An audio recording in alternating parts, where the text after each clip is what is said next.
This is day 5 of our first extended RV trip. We did take a week, obviously. We've made a video before, but we're going a little bit longer this time. We are on our way from Monticello, Charlottesville, Virginia, to Gettysburg, Pennsylvania. I was just going to give y'all a few tips about Monticello. Is that okay? I'm not charging. Okay. Number 1, they do have RV parking. So we actually went, parked our RV and went in. And RV parking is pretty close to the visitor center, so you kind of get a sweet deal there.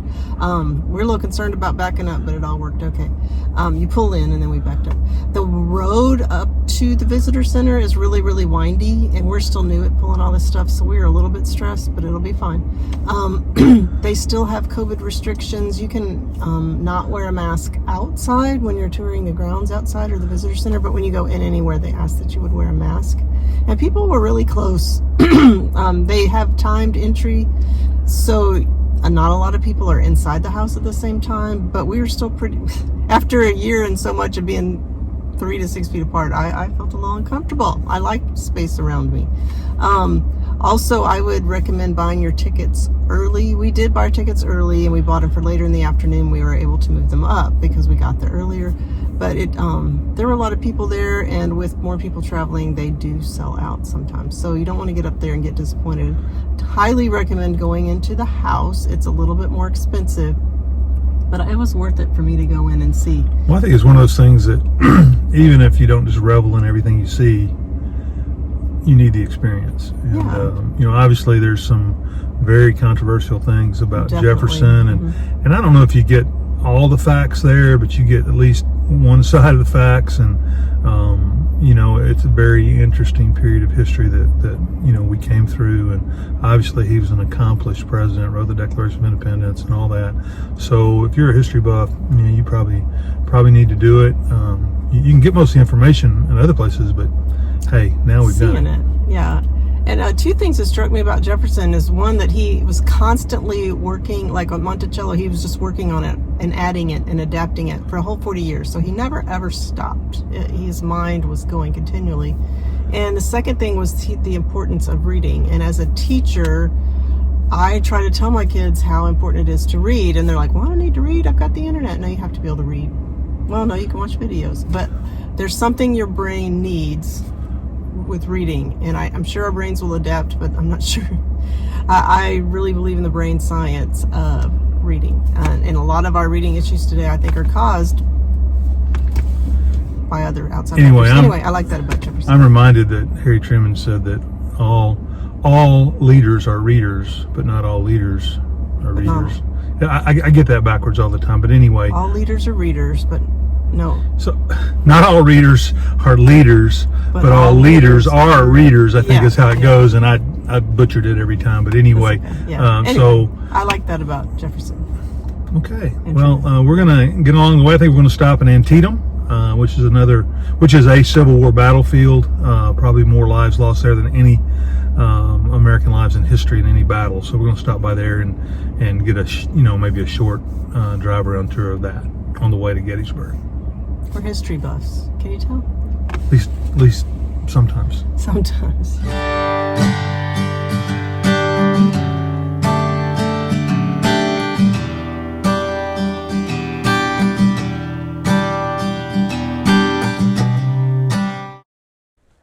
There's a lot of different ways to see Gettysburg. It's huge. Just to let you know, you can have a guided tour. You can go get tickets on a tour bus. We decided to do the guided auto tour, or it's a virtual tour. Basically, you listen to everything about the battlefield on your stereo system in your car. It's narrated by a historian from Gettysburg, and they take you through 16 different stops, giving you a lot of information along the way.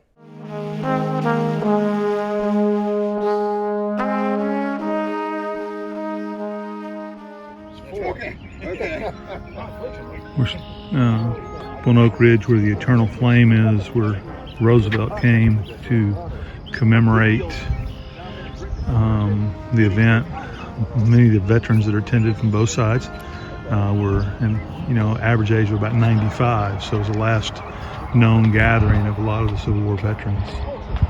So this is a very strategic point in the battle where the North defended this ridge against Southern attacks.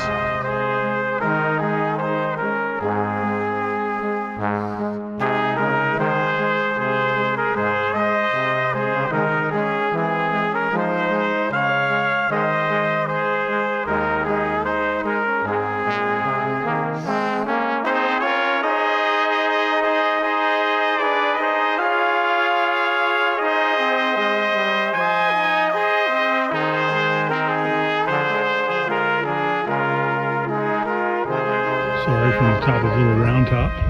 Very, very historic and strategic point during the war, occupied by the Union Army, and Confederates felt to be able to control artillery file into the city of Gettysburg that they needed to capture this position. And this is there's a great historic story of Colonel Chamberlain at the time, how he ordered his men to fix bayonets and defend at all costs, and they did. And he was awarded the Medal of Honor for these actions.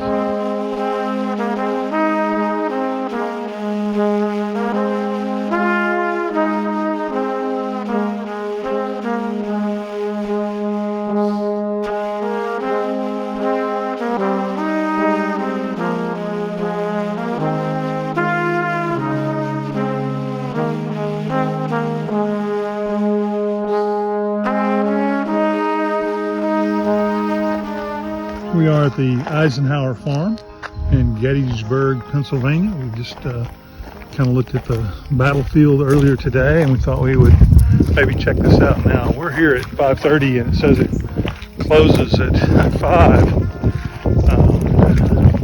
don't think that necessarily means foot traffic. I think it just means to be able to get inside anywhere. So we're just going to walk around the grounds here a little bit, and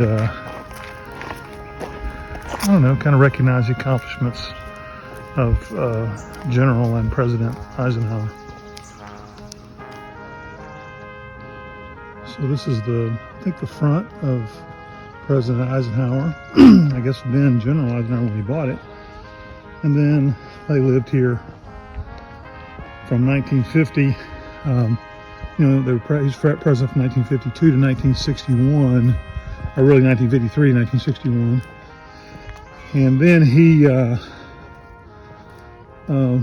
served 2 terms and retired back to the farm in about 1961. And I think he lived till 1969. His wife, Mamie, lived here until her passing, I think, in 1979. So this is a part of the barn. There's a little bit more to the farm, but I'm not going to belabor all that. But kind of cool. He lived here in Gettysburg, very historic site. He was a student of military history, of course, and he really loved the Civil War, and decided to live here in their retirement. So this is some shots of that. It's on the, right near the battlefield. So they gave this property back to the National Park Service when they both passed away. So this is Eisenhower's farm at Gettysburg, Pennsylvania. So I guess this is General Eisenhower, or I should say President Eisenhower, or 5-star General of the Army Eisenhower, later to be president. This is his putting and chipping green, I guess. I guess he probably, given the room here, could have made a par 3 out of it at one time. But I'm sure he got in a lot of practice out here because I know he was an avid golfer. I remember, like of Augusta National, I think. So just beautiful part of the farm. You can see the house is back up over here, and this is kind of the back of the house here.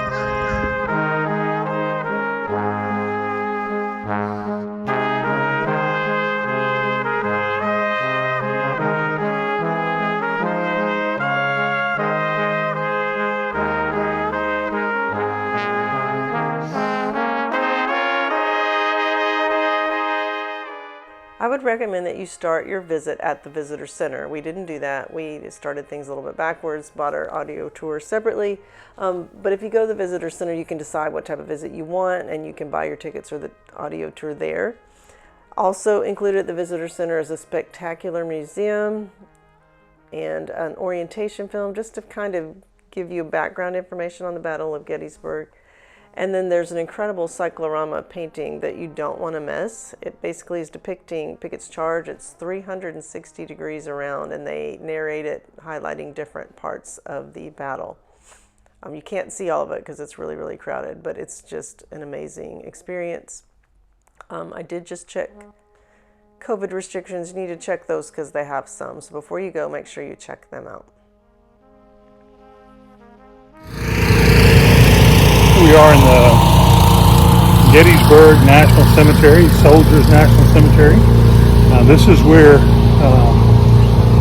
the famous Gettysburg Address was given by Abraham Lincoln, and literally hundreds of soldiers were buried here. I think most of the Confederate soldiers were moved back to the South, but many Union soldiers, and then subsequently many other veterans from other wars have been buried in this national cemetery. But this is where Abraham Lincoln gave the famous speech, and we'll show some footage of maybe right where he gave it from here in a moment.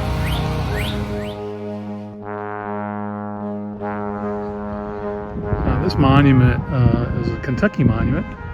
Pretty sure this is the spot where Abraham Lincoln gave the Gettysburg Address in November of 1863, after Gettysburg ended on July 3rd, 1863. So, very historic. As I understand it, there was a gentleman, his first name was Everett, I can't remember his last name, gave a 2-hour speech. He was the keynote speaker. And then Lincoln got up and gave a 2-minute speech. And Everett, who's a noted speaker afterwards, told him, I wish I could have said what you said in that many words. So, very famous speech.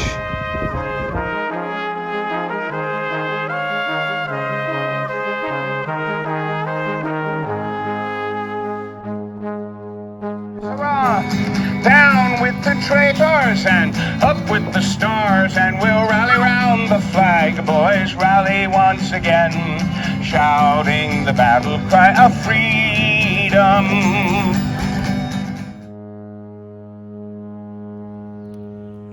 We really enjoyed our trip to Gettysburg and learned a lot about the battle, but it was certainly relaxing to come back in the evening to a nice fire, and we really enjoyed it. It was in June and still kind of cool in the evenings in Gettysburg, so it's a great time to visit.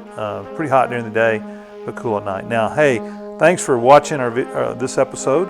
We hope you'll stay tuned. Next week we're going to bring you, or at least next time, these weeks are getting a little bit too far apart. We're going to bring you a little bit about our trip to St. Michael's, Maryland, and our visit with some of our family there. So we hope you'll tune back in, and thanks for watching, and as always, please like and subscribe to our channel.